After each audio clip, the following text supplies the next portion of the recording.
Olá pessoal, sejam muito bem-vindos a mais um episódio do The Founders Hack. Eu me chamo Thiago Bessa, sou co-host do podcast junto com o Daniel. Esse podcast faz parte da New Hack, nós somos um ecossistema de apoio a empreendedores early stage. Nós possuímos também uma comunidade de fundadores, eu deixo o link aqui na descrição. Temos mais de 500 fundadores de startups que trocam ideias, insights, experiências dentro desse ambiente. Também deixo na descrição o próximo evento que nós iremos fazer, o New Hack Journey, que é uma imersão de 2 dias com o intuito de entregar conteúdos práticos através de workshops, mentorias customizadas, também a revisão de pitches. Ah, Nós idealizamos o formato desse podcast com o intuito de trazer aqui insights acionáveis de fundadores de empresas que já passaram por desafios e obstáculos que possivelmente vocês estão enfrentando agora ou vão acabar enfrentando, em algum período da sua jornada. E hoje nós temos o prazer de receber conosco o Bruno Pereira. O Bruno é fundador da Unbox. Ele tem um track record ali no mercado financeiro, já atuou no Itaú, também em IB no Merrill Lynch, enfim, já participou de operações de IPO, M&A e follow-ons. E Bruno, muito obrigado primeiramente por ter topado bater esse papo conosco. Cara, comece contando um pouco do que você está fazendo hoje, qual o problema que a Unbox está resolvendo, qual que é o produto que vocês estão construindo. Não, show. Primeiro, obrigado aí, pessoal, pelo convite, Thiago, todo o time da New Hack aí. Prazer estar aqui com vocês e colaborar, né, para que outros empreendedores também consigam passar aí mais facilmente pelos desafios do empreendedorismo no Brasil. Bom, dando até um passo atrás, né, Boa. antes do mercado financeiro aí, eu costumo dizer que eu comecei minha jornada empreendendo com os meus pais, de certa forma, né, porque quando eu tinha 7 anos de idade, os meus pais, eles criaram um atacado de materiais de construção no quintal da minha casa. E eu ajudava, com tudo que era possível ali, desde estoque, conforme fui crescendo, fazia banco para minha mãe. Meu pai me colocou num curso de Excel para aprender a fazer um catálogo para ele, e isso foi despertando aquela vontade de trabalhar no mundo dos negócios e empreender em algum momento, né, criar algo, que fosse meu ou até mesmo assumir o negócio ali da minha família. Na hora de decidir a faculdade, né, optei por fazer administração, então mudei para São Paulo para fazer FGV, e aqui, né, durante a faculdade, resolvi entrar no mercado financeiro, passei pelo Itaú, depois pelo Bank of America, né, no Merrill Lynch, trabalhei em IB lá por 5 anos, aprendi muito, muitas noites sem dormir, muito aprendizado. Muito café, com Muito certeza. café. Não, já cheguei aqui, vocês viram, Já viu né, ali, né? já tô no segundo café já em 1 hora aqui praticamente. E aí resolvi, né, depois dessa jornada dentro do mercado financeiro, resolvi empreender e criar a Unbox, né. Boa. A Unbox ela nasceu de uma dor que eu enxerguei na empresa dos meus pais, que era a dificuldade de conseguir vender online. As plataformas até então seguiam um modelo Shopify, basicamente, que era ter uma solução que te entregava um site, você plugava integrava, né, solução de pagamento, logística, tudo que você precisasse para vender. E eu entendi que esse modelo não funcionava para o mercado brasileiro, né, e que por esse motivo a empresa dos meus pais e outras milhões de empresas no Brasil, pequenas e médias, não conseguiam vender online. Então a gente criou a Unbox para ser uma plataforma, né, no conceito One Stop Shop, e trazer para esse mercado uma solução que em 5 minutos você tivesse apto a realizar a primeira venda com pagamento e logística integrado. A gente nasceu assim, chegamos em 15 mil clientes nesse modelo, mas ao longo do 2023, final de 2023 ali para 2024, a gente entendeu que era um modelo muito difícil de monetizar quando você olha para o pequeno especificamente. Então, assim, tinha loja que usava a plataforma como catálogo, fazia uma venda ou outra, mas a geração de receita era pífia para esse perfil de cliente. E a gente resolveu atacar ali clientes um pouco maiores, né? Então hoje a gente chama de emerging brands. E hoje a gente é uma solução, né? A gente tem um produto que é o Unbox Growth, que ele é 100% focado em DNVBs, principalmente no setor de wellness e no setor de cosméticos, né?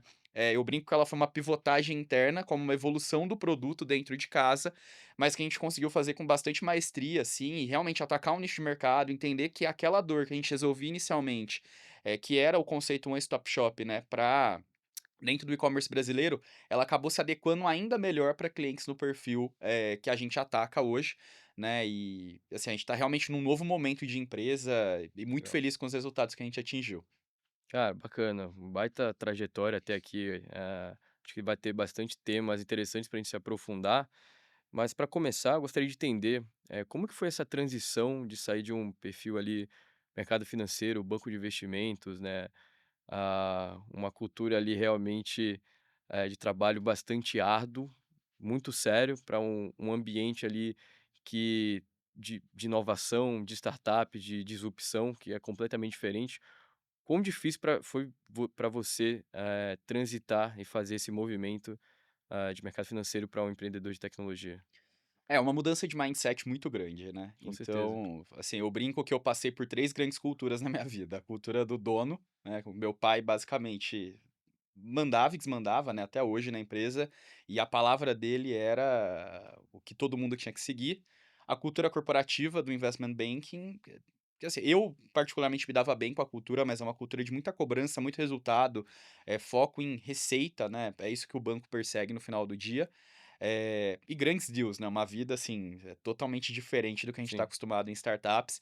E depois a migração para startup, que eu acho que em primeiro lugar era uma cultura em branco, né, então uma das primeiras conversas que eu tive em discussão, da Unbox era qual cultura eu ia querer criar ali dentro junto com os meus co-founders.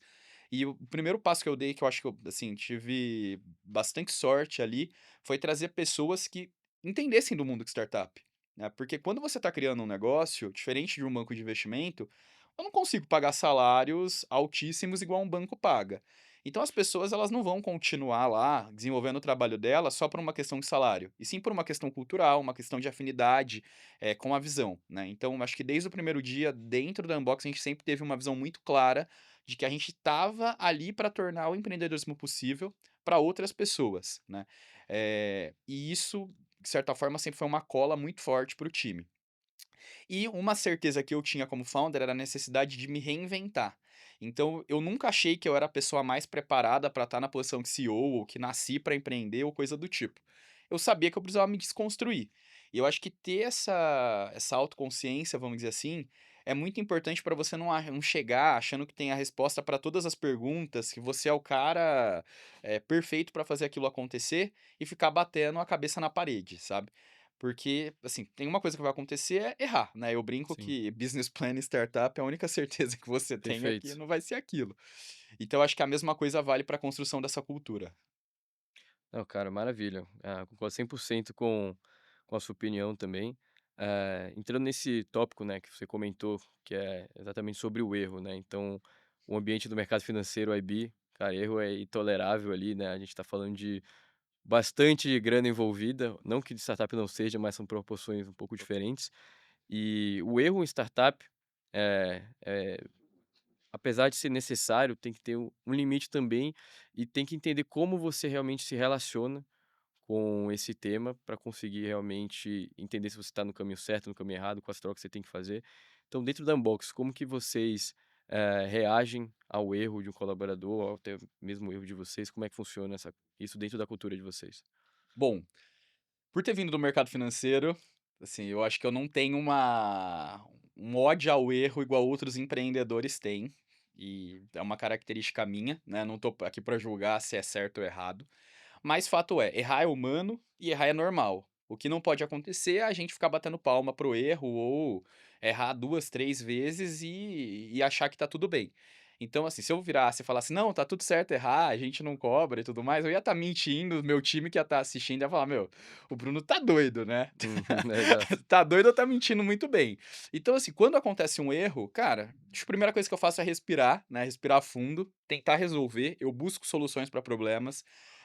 E eu esqueço rápido, vamos dizer assim, as Uhum, coisas. Então, eu realmente, assim, tem alguma bomba explodindo, às vezes eu mesmo desço pra operação pra ver o que que eu tá, consigo fazer pra tirar aquele problema da frente, e depois a gente vê como que a gente ajusta isso. Mas fato é, eu não acho que a gente é uma empresa que fica batendo palma pro erro, muito pelo perfeito. contrário, a gente se apoia pra resolver ele rápido, mas a gente tem que ter discussões difíceis depois pra que o erro não aconteça novamente, né. Então, eu acho que é tem alguns empreendedores que trazem essa questão, né: "Pô, errar é normal e tal", e cara, o errar é um presente, eu já ouvi isso. Uhum, Eu não acho que é bem assim, eu acho que errar é normal sim, mas a correção ela tem que ser mais rápida que o erro. perfeito. Errar rápido, né, é Errar o mais rápido. importante. Exato. E a Unbox é a sua primeira empreitada, né, a sua primeira vez empreendendo, e como você comentou, você tá ali enfim, no seu segundo produto ou segunda pivotagem, né, perdão, no segundo produto, a primeira pivotagem, né. Queria que você explicasse um pouco melhor, né, qual que foi ali o racional por trás dessa decisão, como funcionou ali essa tomada de decisão e quais premissas vocês utilizaram para entender: "Ok, A gente tinha uma hipótese no começo, conseguimos clientes, apesar, né, uma base de 15.000, mas esse não é o caminho, que a gente deve seguir para alcançar os nossos objetivos, né. Como que aconteceu isso ali no atrás das cortinas, vamos dizer assim? Cara, ótima pergunta. Não foi uma decisão fácil. Eu acho que eu, pessoalmente falando, demorei muito tempo para assumir que a visão inicial ela era problemática para a nova condição de mercado, porque founders, de maneira geral, são otimistas, né? E eu acho que essa é uma das principais coisas que a gente precisa se policiar e ter o pessimista na sala, né? No caso, tipo, um dos meus sócios ali, né? Tem a Gabi e o Lucas como sócio, um deles já vinha levantando essa bola há muito tempo, de que tava difícil monetizar esse cliente, tava Tá, difícil conseguir ver a plataforma, assim, dar uma arrancada do ponto de vista de receita. Eh, e assim, a gente teve discussões ao longo de um ano, pelo menos, tentando encontrar o caminho. Mas a gente tinha caixa para conseguir tomar essa decisão. tá, E uma vez eu estava conversando com outro fundador, né, eu falei: "Cara, assim, eu acho que o caixa ele é excelente, mas ele também é muito perigoso, né, porque em excesso qualquer coisa mata". perfeito.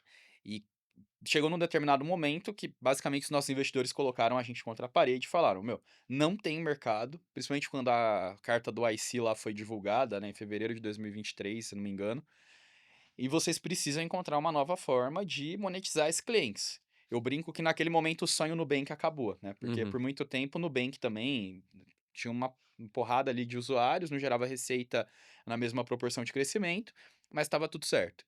E aí a gente pegou a base de clientes, a gente segmentou quem de fato gerava receita, a gente começou um estudo de CP do zero, legal. teve uma tentativa de criar um produto antes que fosse maior, que fosse para atacar essa público massivo, não deu muito certo, e aí a gente resolveu ir all in na estratégia de cliente médio mesmo, clientes maiores. Bacana, cara. E ali dentro desse processo de decisão, assim, de ICP e tudo mais, como que vocês foram desenvolvendo um novo processo de Product Discovery, assim? Qual que foi ali os frameworks ou melhores práticas que vocês utilizaram para realmente entender e definir o novo ICP? Bom, primeiro, análise de dados. Então, assim, a gente teve um viés muito grande para geração de receita, entender qual era o segmento que aquele CP estava, conversar com esse cliente para entender se aquelas dores realmente elas eram, compartilhadas, né. Tem uma coisa que a gente faz na Unbox que é não criar features específicas para cliente, Uhum. porque isso, no final do dia, pode acabar matando o negócio. Sim, desfoca Então bastante, né, desfoca core, muito. perfeito. Então a gente sempre teve essas conversas, assim, de roadmap mesmo, de maneira bem estruturada, explicando para os clientes o que que era prioridade e o que que não era. E aí, a partir disso, a gente assim, Thiago, a gente sempre sabe quem tá gerando receita, a gente sempre sabe Claro, quem é o cliente ideal.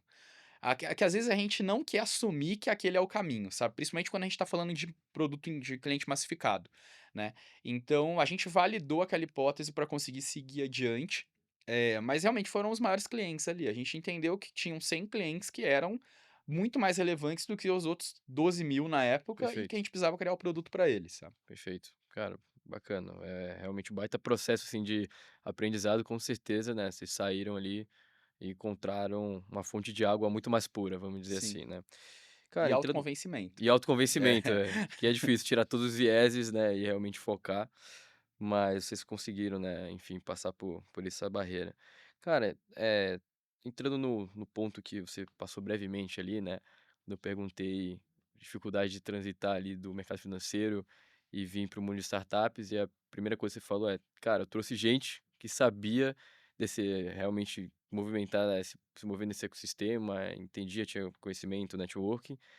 Cara, principalmente no startup early stage, né, o principal ali realmente recurso são as pessoas que você está trazendo para, enfim, viver essa jornada com você. Gostaria que você contasse um pouco para o pessoal que está nos assistindo, qual que são as estratégias de captação e retenção de talentos que vocês utilizam na Unbox para realmente conseguir construir um time de elite, para passar por todos os desafios que vocês passaram e vão passar ainda no futuro. Primeiro lugar, cultura. Acho que a gente tem claro desde o primeiro dia da Unbox qual era a cultura que a gente queria criar, e sabia que não era só copiar e colar, né. E aí quando eu falo cultura, a partir disso você consegue definir o que que você vai valorizar num candidato, quem você vai buscar, e, bom, o que que você vai oferecer para essa pessoa em troca, né, vamos dizer assim. Então, a gente é uma empresa remota até hoje, tá. É uma coisa que pra gente desde o primeiro momento funcionava, e depois que voltou, né, pós-pandemia ali, a gente entendeu que não faria sentido trazer o time para o escritório. Inclusive tem pessoas que estão no Nordeste, no Sul, no Norte, espalhados pelo Brasil todo, né. Então a gente assumiu esse compromisso com as pessoas, a gente vai manter da forma, como a gente assumiu. Eu acho que o segundo ponto é entender características daquelas pessoas em relação à performance, né. Eu acho que a gente trouxe algumas pessoas ao longo do caminho com muita velocidade e que não tinham um domínio específico do que elas fariam, né. Então, quando você está no começo de empresa, pô, bacana você trazer pessoas generalistas. Quando você está um pouco mais avançado, talvez você precise de pessoas Sim. especialistas para importar determinadas características que a empresa não desenvolveu. E é um processo normal, né. Então eu acho que esses 2 pontos aí são coisas que a gente valida muito, né, aderência à cultura, entender se aquela pessoa realmente vai conseguir cumprir com maestria ali o que a gente está se propondo a resolver como problema. E hoje vocês estão no estágio ali de trazer canivetes suíços ou já estão começando a trazer pessoas mais especializadas nas funções que elas devem operar? Como que vocês estão e como vocês pensam em fazer essa transição, assim? Porque no final das contas, pode ser que haja alguma sobreposição de talento ou alguém está numa vaga que você teria que mudar para outra, sempre tem essa questão de ego e conflito de interesses, né? Como é Uhum. que você está entendendo como resolver essa questão? Eu acho que a gente teve, assim, uma mudança de perfil nos últimos 2 anos, vamos dizer assim, quando teve um congelamento de vagas dentro da empresa, né, a gente exigiu cada vez mais que as pessoas que continuassem dentro do barco, fossem canivetes suíços, vamos dizer assim, por mais que a gente sabe que várias delas eram especialistas. E agora, né, que a gente está se aproximando numa nova leva de contratação aí, que, bom, a gente está numa outra situação de empresa, de mercado e tudo mais, a gente volta a trazer essas pessoas mais especialistas. Tá, Agora, startup é startup, gente. Não adianta entrar achando que tá numa corporação, vai apertar um botão e é isso que vai resolver a vida, né? Eu acho que mesmo o especialista precisa ter um mindset de precisa abraçar o problema e querer buscar a solução e resolver ali de fato. Eu, né, tipo, cara, tudo bem, né, sou founder, tem que se virar claro. mesmo. Mas tem dia que eu tô no atendimento, entendeu? Pô, Sim. tem alguma pessoa, sei lá, a gente tá com algum desfalque no time, tem alguma coisa importante acontecendo, eu entro no atendimento e vejo como que eu consigo ajudar, sabe? Sei mexer em todos os sistemas, abro até Datadog pra ver log, eu não sou um cara de tecnologia, aprendi o que dava e o que não dava pra tocar ali o que fosse necessário pra destravar o time. Então, assim, não que eu espero, obviamente, que todo mundo, né, assim, haja como eu, Claro. mas eu espero que as pessoas tenham disposição de resolver o problema e depois a gente vai se ajustando de como melhorar a estrutura para que funcione para todos, sabe. Mas é isso, estamos na época de contratar especialistas, mas sem perder a Perfeito. paixão de ainda tá todo mundo empreendendo junto. Cara, muito bacana, né. E uma vez, enfim, que você está com um produto novo, tá, enfim, estruturando o time, como que você consegue assegurar que vocês estão indo na direção certa, né? Eu faço essa pergunta para entender quais que são as principais métricas ou KPIs que vocês monitoram para realmente definir, o que a gente realmente acertou nas hipóteses e estamos indo no caminho que faz sentido para a gente hoje. Perfeito, receita e caixa. North Star, North Star Metric, Metric, sim. receita e caixa, receita e caixa. E aí quando eu falo caixa, eu acho que não só a posição, mas principalmente a geração, né. Uhum. Porque às vezes você tem uma receita estrondosa, mas a sua despesa com o time, por exemplo, ela é tão alta que você tá queimando caixa de qualquer forma, né. Então, eu nem falo mais burn, porque a gente já parou Sim, de queimar caixa, mas a geração de caixa em si para entender se ela tá de acordo com o que estava sendo esperado. E eu acho que todo empreendedor tem que ter um business plan, nem que seja para ver que está totalmente descolado uhum, e precisa revisitar esse business plan de 3 em 3 meses, se tiver tendo esse descolamento. A gente, em 2024, foi o primeiro ano que conseguiu seguir o BP muito próximo. Nos outros anos, a gente errou, assim, drasticamente. feio, drasticamente, e tá tudo certo. Pelo menos a gente viu aonde estava o erro, né, e o erro geralmente é a receita, é geração de Sim, receita mesmo, e aí todo o resto vai junto. Em 2024 a gente conseguiu ficar em 70% do BP, o que pra mim foi, assim, um resultado fenomenal, extraordinário. com certeza. E agora em 2025, cara, a gente conseguiu fazer um BP, assim, zero mágica, só upside, e a gente tá batendo BP mês a mês, né. Legal. Fechamos fevereiro agora, janeiro e fevereiro muito em linha ali, março também provavelmente a gente já vai, bater, e é isso. Não, muito bacana, né, com certeza depois de 5 anos Nossa. construindo o BP, uma hora o Nossa. parafuso acerta, né. Cara, e entrando aqui numa pergunta também, relacionada às métricas, né, acho que uma métrica bastante importante, né, a gente vai entrar em 2 tipos de métricas aqui, mas é bastante importante também a retenção de receita que você tem, não só a geração, né. Uhum. Como que vocês olham para isso? Como que vocês tentam, enfim, melhorar a questão de realmente não só, enfim, realmente ter cair água, mas, tipo, não deixar que esse balde seja furado, sabe? Sim. É, esse é até um dos problemas quando a gente olha para solução massificada, Sim, né, que é o churn. Então, assim, o PME no Brasil ele tem um comportamento muito parecido com o B2C, com certeza. e é um balde furado, né, e não é uma exclusividade nossa, é inerente à indústria. Então, assim, tem plataforma que quando a gente estava lá no auge, os caras colocavam 15.000 clientes pagantes por mês. No mês seguinte perdia 14, né. Caramba, E aí você pensa o custo de aquisição para trazer 15 para dentro para depois perder 14, tá. bizarro, sim, Não era o nosso caso, a gente não chegou nesse volume todo, mas o churn ele realmente é inerente a quando você olha ali PME. com certeza. Quando a gente fez esse move para enterprise, o nosso churn ele ficou praticamente zero, né, para clientes maiores ali. A gente começou a fazer essa segmentação por entender que o comportamento ele era muito diferente. É óbvio que assim, o zero ele é virtual, né? Você sempre vai ter um cliente ou outro que vai churnar e é esperado que esse número cresça ao longo dos próximos meses aí, conforme esses clientes vão maturando também. Mas assim, é uma outra dinâmica de mercado.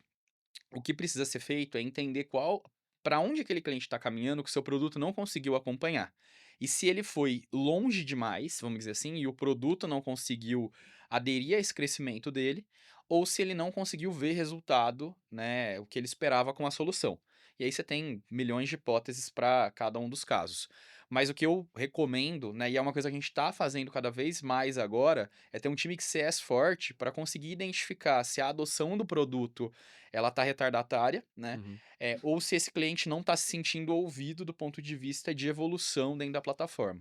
perfeito.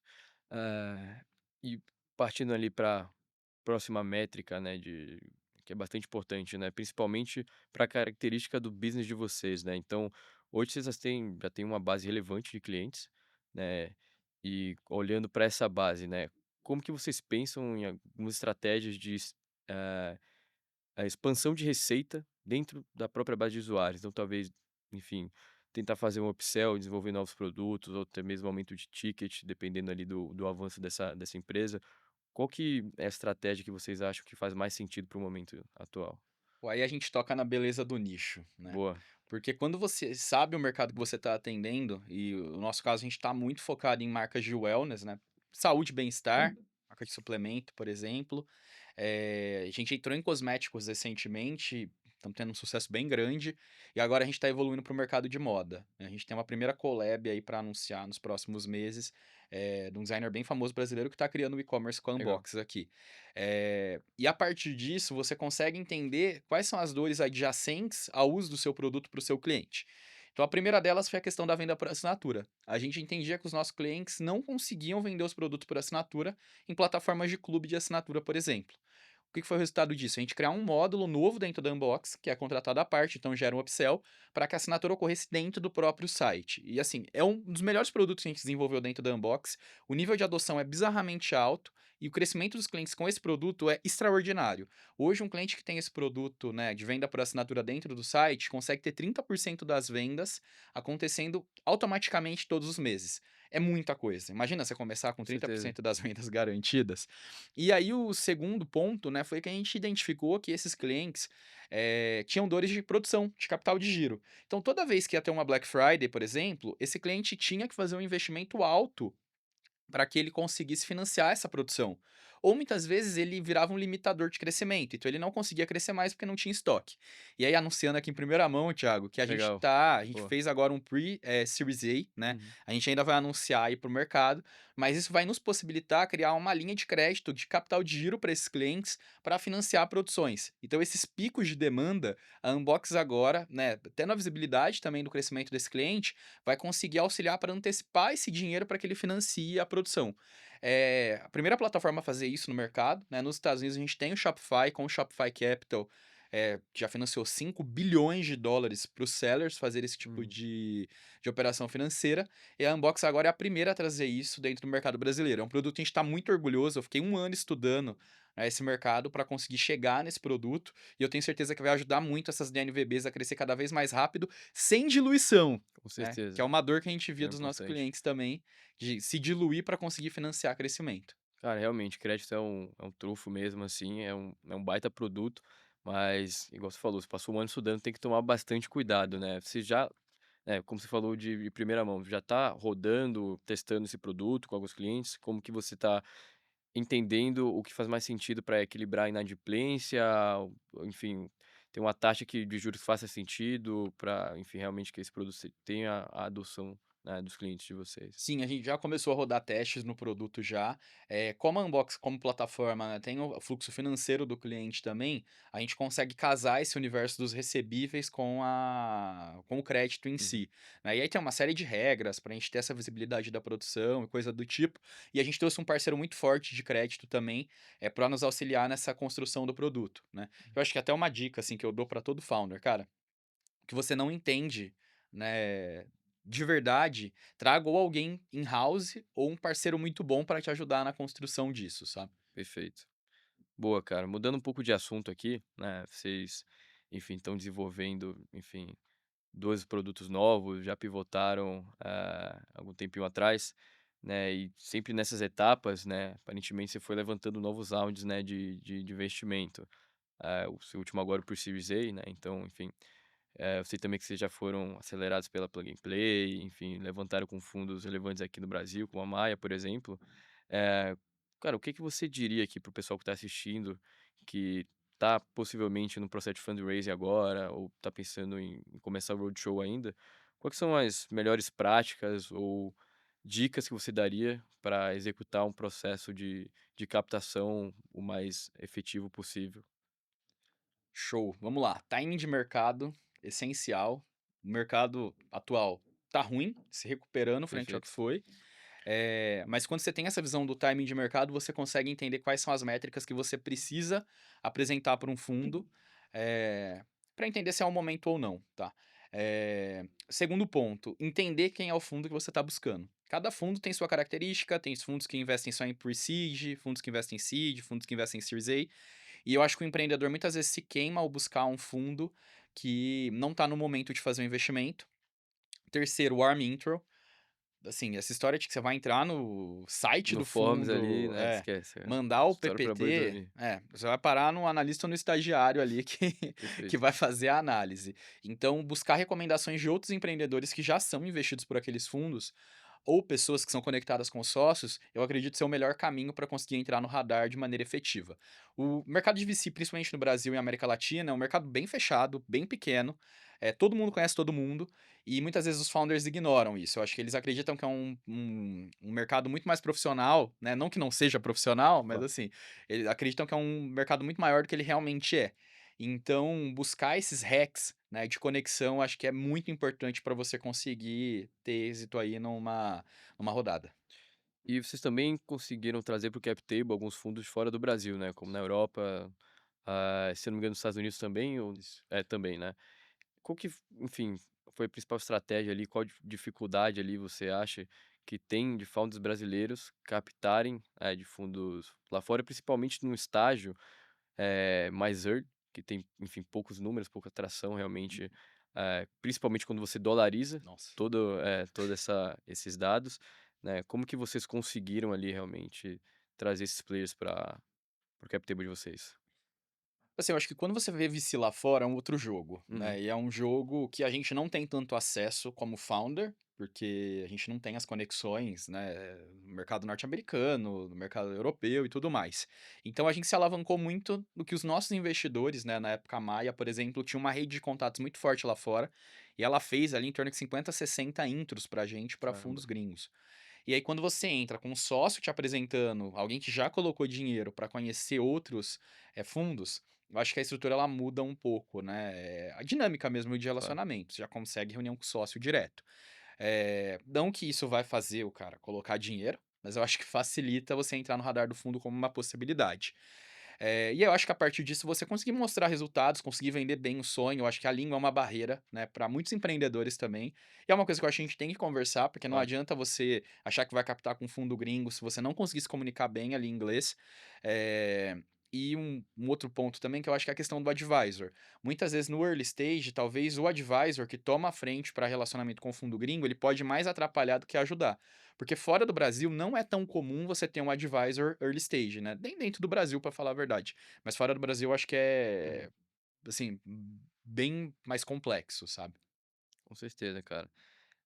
A gente está encaminhando aqui pro final do episódio, né, eu gostaria de encerrar com uma pergunta um pouco mais voltada para entender ali um pouco da sua rotina, né. Com certeza no early stage, a principal diferença que vai fazer numa startup é a produtividade dos cofundadores, né. Então, gostaria que você pudesse compartilhar com o pessoal que está assistindo a gente, quais são as principais dicas ou hack de produtividade que você utiliza ali no seu dia a dia para conseguir entregar ali o mais do que o esperado, vamos dizer assim. Boa pergunta. Bom, eu comecei a empreender um pouco antes da pandemia, né? Uhum. Então, teve algumas coisas que eu aprendi a valorizar aí no, ao longo do caminho. A primeira delas foi, cara, bem-estar. Então, hoje em dia, eu faço CrossFit todo santo dia. Assim, de vez em quando, até de domingo, apareço lá. Não Porque acorda às 5 da manhã, né. não acordo 5 da manhã. Aí. A gente já vai falar Já de. vai falar disso, né. Não acordo 5 da manhã, mas faço crossfit à noite todo dia, tenho minha rotina muito bem definida, então acordo ali em torno de 6, 7 da manhã, Uhum, às vezes até um pouco antes disso, começo direto trabalhar, assim, não consigo fazer nada que não seja trabalhar pela manhã, então eu tento chegar o mais cedo possível, né, no escritório, ou abrir o computador e já começar já, eh, paro para almoçar, todo dia no mesmo horário, porque eu acho que isso me ajuda uhum. a trazer previsibilidade de agenda também. E, bom, meu dia é muito focado em vendas, assim, eu tenho focado cada vez mais em geração de receita, porque eu acho que é o que cura mesmo qualquer empresa. Perfeito. É o dinheiro mais barato que tem, O né, dinheiro dinheiro mais do barato que cliente. tem, com certeza. Depois, né, faço meu crossfit e durmo bem, assim, não abro mão Legal. de dormir pelo menos 6 horas por dia, que é o que eu preciso, mas precisasse dormir mais, dormiria mais, né? Porque o dia que você não dorme bem, cara, você parece que o dia seguinte é totalmente improdutivo. E terapia, né? Uma vez Terapia. por semana tem que ter alguém para você desabafar. A vida de um fundador assim, mesmo com cofundadores, ela é muito difícil, porque ela é muito solo no final do dia. Sim. Então, eu acho que você ter alguém para você conseguir contar e tal, e minha terapeuta reclama que eu falo só de trabalho na terapia, impressionante. Mas tá tudo certo, assim, né? É minha vida, Com então certeza, eu uso isso como válvula de escape também.